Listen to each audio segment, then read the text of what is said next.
What's goody, my guy? I am riding a skateboard because the Benz is not working. Well, it works. It just leaks a lot of oil. Makes a lot of squeaky noises. Typical 25-year-old Benz behavior.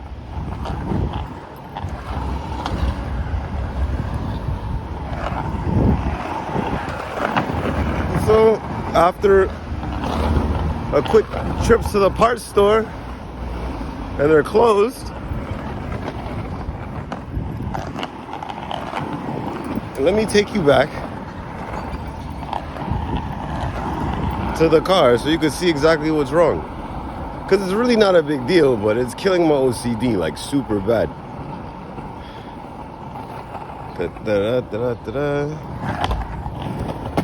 There she is.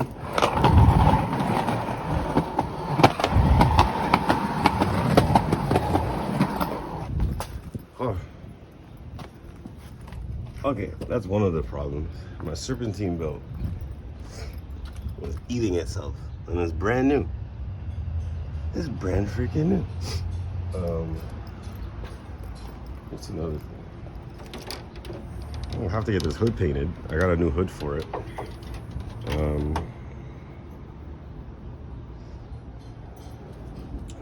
And last but not least, the one thing that's bothering me,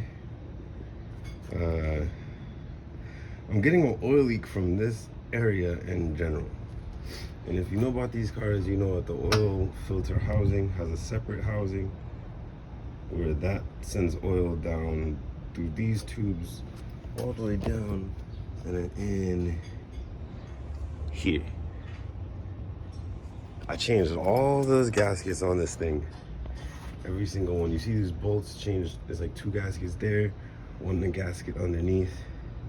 Took care of those. Took care of those, right?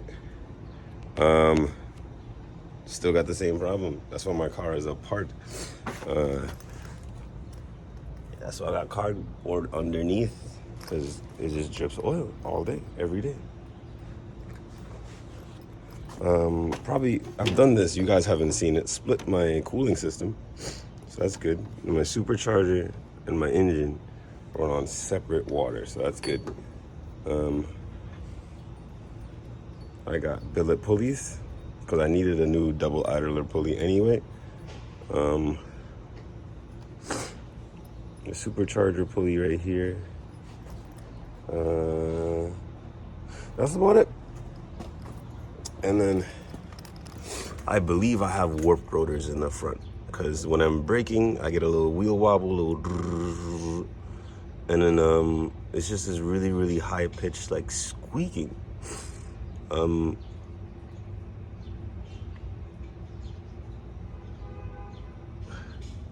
That's new. The tie rod isn't new. That part, that like this shock attached to, I could have replaced that. This thing is new. That's not new.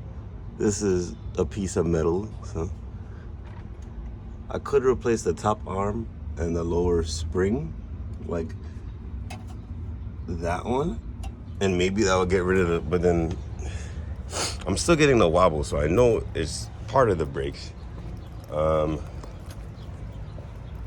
And then, I don't know if you could see this, but this car has mean camber. This car has super camber.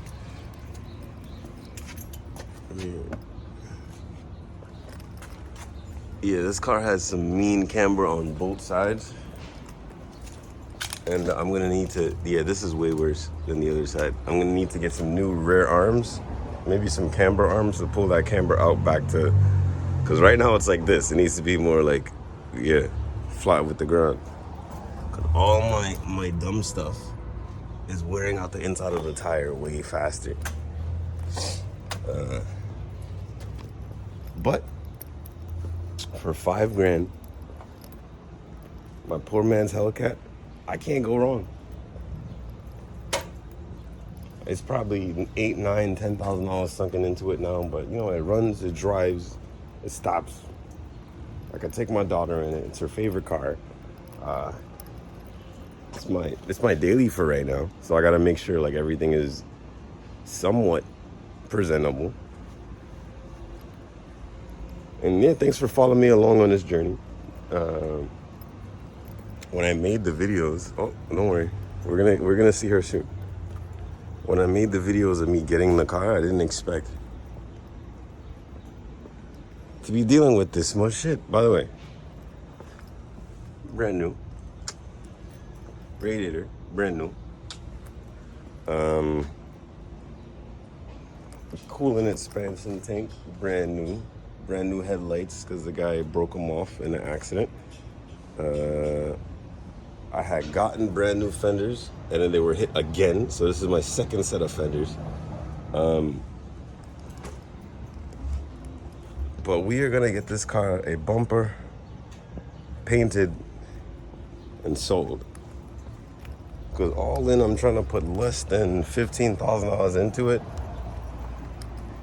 And if it doesn't sell for 15, I have a perfectly running, driving, clean title that I could hoon around in at any time. So it's a win-win, to be honest. It's a win-win. This is my second E55. They're great cars. They're a bitch. They're a bitch. Like any bad bitch, she's gonna give you some problems. She's probably been spoiled before and no one's told her no. So now you're actually like, yo, you're behaving like a child. These are my standards. Follows you. It's like, that's life though. And you still put up with them just like you put up with these cars, Hellcats, whatever. Because like, yeah, they're finicky, but when they work, the formula is just muy perfecto. Yeah, nah, thanks for coming to my TED Talk.